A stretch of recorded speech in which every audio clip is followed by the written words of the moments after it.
మీరేమనుకుంటూ ఉన్నారు? ఏం జరగబోతోందని అనుకుంటున్నారు? మీ అభిప్రాయాన్ని కామెంట్ బాక్స్లో తెలియజేయండి. ఇప్పుడు పోలీసులు వాస్తవాలను తేల్చబోతున్నారు అఘోరీ విషయంలో. అఘోరీని కేవలం ఇప్పటివరకు 5% మంది సపోర్ట్ చేస్తుంటే 95% మంది వ్యతిరేకిస్తున్నారు. కానీ పోలీసుల విచారణలో అఘోరీ నిజస్వరూపం బయటకు రాబోతుంది. అఘోరీ శివభక్తురాలా లేదంటే మోసపూరితంగా మారిన వ్యక్తా ఏంటో తేలబోతూ ఉంది. ఇప్పటివరకు అఘోరీ చెప్పింది వాస్తవమా లేదంటే అఘోరీ గురించి బయట అఘోరీని వ్యతిరేకిస్తున్న వాళ్ళు చెప్పింది వాస్తవమా? మరి కొద్దిసేపట్లోనే తేలబోతుంది. మా ప్రతినిధి శిల్ప ఉన్నారు పూర్తి సమాచారం అందించడానికి. శిల్ప, ఇప్పుడు అఘోరీని ఎక్కడి వరకు తీసుకువెళ్లారు, ఎక్కడికి తీసుకువెళ్తున్నారు? మోకిల పోలీస్ స్టేషన్కి తీసుకుని వెళ్తున్నారా, కోర్టులో హాజరుపరచడానికి తీసుకెళ్తున్నారా?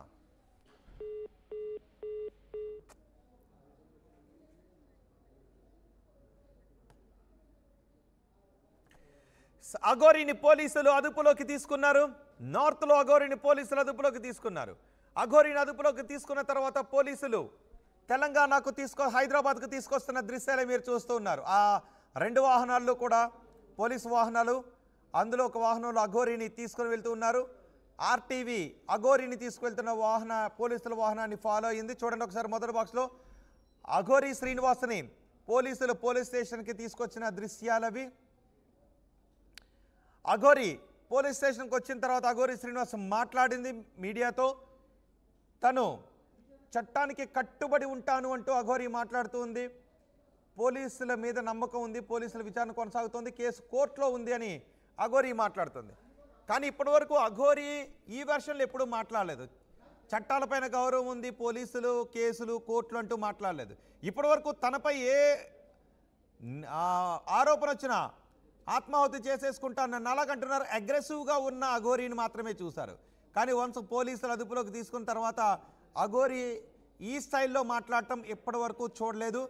చట్టాలు, కోర్టులు అంటే ఎప్పుడు లెక్కలేదు, నాకు వాటితో సంబంధమే లేదు, నాకు సనాతన ధర్మ రక్షణే నాకు ముఖ్యం అంటూ అఘోరీ ఎప్పుడు చెబుతూ వచ్చేది. కానీ ఇప్పుడు న్యాయస్థానాల్లో కేసు ఉంది, నేను పోలీసులకు సహకరిస్తాను అంటూ అఘోరీ చెబుతూ ఉంది.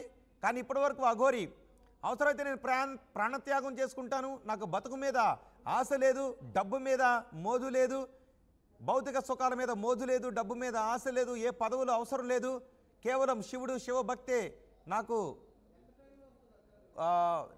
ఉచ్ఛ్వాస నిశ్వాసలు అంటూ ఆమె మాట్లాడుతూ ఉండేది. కానీ ఇప్పుడు అఘోరీ పోలీసులు అదుపులోకి తీసుకున్న తర్వాత అఘోరీ శ్రీనివాస్ తనకు చట్టంపై నమ్మకం ఉందని, పోలీసుల విచారణకు సహకరిస్తాను అని అఘోరీ శ్రీనివాస్ మాట్లాడుతూ ఉన్నాడు. ఇప్పుడు పోలీసులు అఘోరీని విచారించబోతున్నారు. అఘోరీకి సంబంధించిన అసలు విషయాలు బయటకు వస్తున్నాయి. అఘోరీ 2024లో అఘోరీ శ్రీనివాస్ 2024 వరకు అతను పురుషుడిగా ఉండేవాడు. అఘోరీ శ్రీనివాస్ 3 సార్లు ఆపరేషన్ చేయించుకున్నాడు. 3 సార్లు ఆపరేషన్ చేయించుకుని స్త్రీగా మారిపోయాడు. ఆ తర్వాత ఒక్కసారిగా అఘోరీ జనజీవన స్రవంతిలోకి దిగంబరుడిగా తిరుగుతూ సంచలనం సృష్టించాడు. తను ధర్మ పరిరక్షణ కోసం దిగంబరుడిగా తిరుగుతున్నాను అంటూ వివిధ ఆలయాలకు వెళ్ళేవాడు. కొన్ని చోట్ల వివాదాస్పద వ్యాఖ్యలు, గొడవలు జరగడంతో కొంతమంది బట్టలు కట్టుకుంటేనే గుడిలోకి రమ్మని చెప్పడంతో అప్పటి నుంచి బట్టలు కట్టుకోవడం మొదలుపెట్టాడు అఘోరీ. అప్పటి వరకు అఘోరీ కేవలం దిగంబరుడిగా మాత్రమే తిరుగుతూ ఉండేవాడు. ఇటీవల మనకి ఎక్కడ కనిపించిన అఘోరీ దిగంబరుడిగా కాకుండా బట్టలు కట్టుకునే కనబడుతూ ఉన్నాడు. ఉన్నట్టుండి అఘోరీ ఒక్కసారిగా శ్రీవర్షిని పెళ్లి చేసుకోవడంతో అఘోరీ ఎపిసోడ్లో ట్విస్ట్ శ్రీవర్షిని ఉన్నట్టుండి శివభక్తి కాకుండా శ్రీవర్షినిపై ప్రేమ అఘోరీకి పుట్టుకు రావడంతో పెద్ద ఎత్తున విమర్శలు చెలరేగాయి. ఇప్పుడు మీరు మధ్యలో ఉన్న బాక్స్లో చూస్తున్న దృశ్యాలే అఘోరీ శ్రీవర్షినిల పెళ్లి. గత వారం అఘోరీ శ్రీవర్షినిలు ఇద్దరు కాళీమాత ఆలయంలో కాళీమాత సమక్షంలో పెళ్లి చేసుకున్నారు. ఆ పెళ్లి దగ్గర నుంచి అఘోరీపై ఒక వ్యతిరేక భావన కనిపిస్తూ వచ్చింది. అప్పటి వరకు శివుడు, శివభక్తి, ఓం నమశివాయ, ధర్మ పరిరక్షణ అంటూ మాట్లాడుతూ వస్తున్న అఘోరీ అక్కడి నుంచి శ్రీవర్షిని ప్రేమ పెళ్లి అని మాట్లాడుతూ వస్తూ ఉండటంపై సమాజంలో కొంత వ్యతిరేకతను అఘోరీ తీసుకోవాల్సి వచ్చింది. ఆ శ్రీవర్షిని ఎపిసోడ్ ఎప్పుడైతే శ్రీవర్షిని అఘోరీ లైఫ్లోకి వచ్చిందో, శ్రీవర్షిని వివాదం మొదలైందో మరికొంతమంది స్త్రీలు కూడా బయటకు వచ్చారు. అఘోరీ నన్ను కూడా పెళ్లి చేసుకుంటాను అన్నాడు అంటూ, నాతో కూడా ప్రేమగా మాట్లాడాడు అంటూ ఆ వీడియో ఫుటేజ్ను కూడా బయటపెట్టారు, ఆడియోలను బయటపెట్టారు. అఘోరీ మరొక మహిళతో కూడా ప్రేమగా మాట్లాడిన ఆడియో దానికి అఘోరి ఒక వివరణ ఇచ్చింది. ఆ మహిళ చనిపోతాను అని అంటుంది కాబట్టి ఆ మహిళను కాపాడటం కోసం నేను ప్రేమగా మాట్లాడానని. కానీ దాన్ని ఎక్కువ మంది విశ్వసించలేదు. ఈ నేపథ్యంలో అఘోరి శ్రీవర్షిని పెళ్లి చేసుకున్న తర్వాత అఘోరిపై మోసం పేరుతో ఒక కేసు నమోదు కావడం, పూజల పేరుతో లక్షల రూపాయలు తీసుకుందని మరో కేసు నమోదు కావడంతో పోలీసులు అఘోరి కోసం వెతకడం ప్రారంభించారు. పోలీసులు ఎప్పుడైతే అఘోరి కోసం వెతుకుతున్నారు అని తెలిసిందో అఘోరి ఫోన్ స్విచ్ ఆఫ్ చేసి వాళ్ళు వేరే అబౌట్స్ తెలియకుండా వెళ్ళిపోయారు. మేము నార్త్కి వెళ్ళిపోతున్నాం, నార్త్లోనే ఉండిపోతాం, కేదార్నాథ్లో ఉండిపోతాం, అవసరమైతే ప్రాణత్యాగం చేసేసుకుంటామంటూ అఘోరి శ్రీవర్షిని ఇద్దరు కూడా ఒక వీడియో రిలీజ్ చేశారు. కానీ పోలీసులు నార్త్కి వెళ్ళి మరి అఘోరి శ్రీనివాస్ ఇద్దరిని కూడా పట్టుకుని వచ్చారు. ఇప్పుడు పోలీసులు పరచబోతున్నారు. మా ప్రతినిధి శిల్ప ఉన్నారు పూర్తి సమాచారం అందించడానికి. శిల్ప, ఇప్పుడు అఘోరి శ్రీనివాస్ని ఎక్కడికి తీసుకువెళ్తున్నారు? అఘోరిని విచారించిన అనంతరం చెవెళ్ళ కోర్టుకి తరలిస్తున్నారు. మనం చూసుకోవచ్చు. రెండు కాన్వాయ్లు పోలీసు వెహికల్స్తోని అఘోరిని తరలిస్తున్నారు. మా దగ్గర పోలీసులు అన్ని ఆధారాలు సేకరించారు. అనంతరం అఘోరి పెళ్లి చేసుకున్న అనంతరమే దీంతో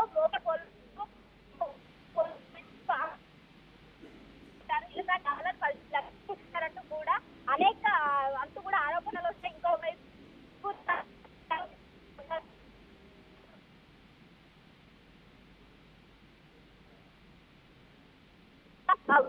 ఉత్తరప్రదేశ్ లో ఉన్నటువంటి స్థానికుల పోలీసుల సహాయంతో వెంటనే అదుపులోకి తీసుకున్నారు. నిన్న సాయంత్రం అదుపులోకి తీసుకున్న అనంతరం ఉదయం తెల్లవారుజామున ఇటు హైదరాబాద్ చేరుకున్నారు. హైదరాబాద్ చేరుకున్న అనంతరం నాసింగ్ పిఎస్ లో ఏసీపీ విచారించారు. దాదాపు 2 నుంచి 3 గంటల పాటు విచారించారు. విచారణలో ముఖ్యంగా 10 లక్షలకు సంబంధించినటువంటి ట్రాన్సాక్షన్స్ బ్యాంక్ స్టేట్మెంట్స్ మొత్తం కూడా పెట్టారు. ఎందుకు తీసుకెళ్లారు, ఎందుకు అంటూ కూడా ప్రత్యేకంగా విచారించారు. విధంగా చాలా మందిని మోసం చేశారంటూ కూడా అనేక ఆరోపణలు వస్తున్నాయి. దీనికి సంబంధించి పోలీసులు ఆధారాలు కూడా సేకరించడంతో ఇప్పటికే విచారణ చేస్తున్నారు. విచారణ చేసిన అనంతరం అక్కడికి ప్రస్తుతం చెవేల కోర్టులో ప్రొడ్యూస్ చేసిన అనంతరం 14 days రిమాండ్ విధించే అవకాశాలు అయితే ఎక్కువగా కనిపిస్తున్నాయి. సో గత కొన్ని రోజుల నుంచి తెలుగు రాష్ట్రాల్లో ఇటు పోలీసులకు కావచ్చు, ప్రజలకు కావచ్చు తలనొప్పిగా మారింది అఘోరి వ్యవహారం. ఒకవైపు శ్రీవర్షిని బీటెక్ స్టూడెంట్ అన్నట్టు శ్రీవర్షిని పెళ్లి చేసుకున్నది. దీనికి సంబంధించి అనేక విమర్శలు వస్తున్నప్పటికీ తను మాత్రం తన లైఫ్ స్టైల్ ఒకవైపు సనాతన ధర్మాన్ని నేను ఫాలో అవుతాను, సనాతన ధర్మాన్ని నీ ధర్మం చుట్టూ నడుచుకుంటాను చెప్పుకుంటూ వస్తున్నప్పటికీ తాను మాత్రం ఒక ఆడపిల్ల జీవితం నాశనం చేస్తున్నట్టు ఒకవైపు ప్రజల నుంచి పెద్ద ఎత్తున విమర్శలు వస్తున్నాయి. వారిని సైతం పట్టించుకోకుండా అఘోరి అటు ఉత్తరప్రదేశ్కి వెళ్ళింది. ఎట్టి పరిస్థితుల్లోనూ తెలుగు రాష్ట్రాలకు వచ్చేది లేదు, మీరు నన్ను ఏమైనా బలవంతం చేస్తే ప్రాణార్పణకు సిద్ధంగా ఉంటామంటూ కూడా ఒకవైపు హెచ్చరిక సంబంధించినటువంటి వీడియో కూడా రిలీజ్ చేసింది. దీన్ని మొత్తం కూడా ఎక్కడికక్కడ నిఘా పెట్టినటువంటి పోలీసులు వెంటనే నిన్న ఉత్తరప్రదేశ్ లో అదుపులోకి తీసుకున్న అనంతరం ప్రస్తుతం అయితే కోర్టుకి తరలిస్తున్నారు. కోర్టుకి తరలించిన అనంతరం ఇప్పటికే అఘోరి ఫస్ట్ వైఫ్ అయినటువంటి రాధిక సైతం నన్ను మోసం చేశాడు, అఘోరి ఆలియాస్ అల్లూరి శ్రీనివాస్ నన్ను మోసం చేశారు, జనవరి నెలలో నన్ను పెళ్లి చేసుకున్నారు, ముఖ్యంగా మాయ మాటలు చెప్పి నన్ను పెళ్లి చేసుకున్నారు, మాయ మాటలు చెప్పి పెళ్లి చేసుకున్న నన్ను మోసం చేశారు. ఈ విధంగా వేరే అమ్మాయి కాబట్టి ప్రతి ఒక్క అమ్మాయికి ఈ విధంగా చెప్పి మోసం చేస్తారు. దీన్ని ఎట్టి పరిస్థితుల్లో సహించలే, నాకు జరిగిన అన్యాయం వేరే వాళ్ళకి జరగొద్దంటూ ఒకే ఉమెన్ కమిషన్ ఆశ్రయించి ఉమెన్ కమిషన్ లో నాకు న్యాయం జరగాలంటూ కూడా తాను పెద్ద ఎత్తున చెప్తున్న పరిస్థితి కనిపిస్తుంది. ఒకవైపు అఘోరి ఫస్ట్ వైపు సంబంధించి ఒకవైపు ఆశ్రయించారు, ఇంకోవైపు ఏదైతే మోకిల పిఎస్ లో 10 లక్షలు కాజేశారంటూ కూడా సినీ ప్రొడ్యూసర్ సైతం కంప్లైంట్ ఇవ్వడంతో దానికి సంబంధించి ఆధారం దాదాపు 10 లక్షలు ఆమె నుంచి తీసుకున్నట్టు కూడా అఘోరి దానికి సంబంధించిన ఆధారంతో ప్రస్తుతం అయితే విచారిస్తున్నాం. మనము వేదిలోనే అఘోరి అందిస్తున్నారు. దీనికి సంబంధించి మొత్తం హైదరాబాద్ ఎయిర్పోర్ట్ ఉందనే చెప్పవచ్చు. సో మొత్తం మీద ఇప్పటికే కాజపల్లిలో 20 నుంచి 30 నిమిషాల లోపు ఇటు చెవెల్లో ఉన్నటువంటి కోర్టుకి అఘోరిని తరలించే అవకాశం ఉంది. అనంతరం అక్కడ రిమాండ్ విధించారు. 14 days రిమాండ్ విధించే అవకాశాలు స్పష్టంగా కనిపిస్తుంది. ఇంకోవైపు నార్సింగ్ పిఎస్ దగ్గర అఘోరి మాట్లాడుకుంటూ నేను చట్టానికి సహకరిస్తాను, ఎట్టి పరిస్థితుల్లో చట్టాన్ని గౌరవిస్తాను, నా భార్య ఇప్పుడు శ్రీవర్షిని కూడా మీతో పాటే ఉంటుందని ప్రశ్నించగా లేదు, నాతో పాటే నా భార్య ఉంటుంది, ప్రస్తుతం శ్రీవర్షిని మాత్రం తన దగ్గర లేదన్నట్టు కూడా తెలుస్తుంది. సో శ్రీవర్షిని ఒక దగ్గర పెట్టి ఒక సేఫ్ ప్లేస్లోనే పెట్టి తన తీసుకోరాలేదు. సో మొత్తం మీద చూసుకోవచ్చు ప్రస్తుతం అఘోరిని తరలిసిన ఇటే లెఫ్ట్ సైడ్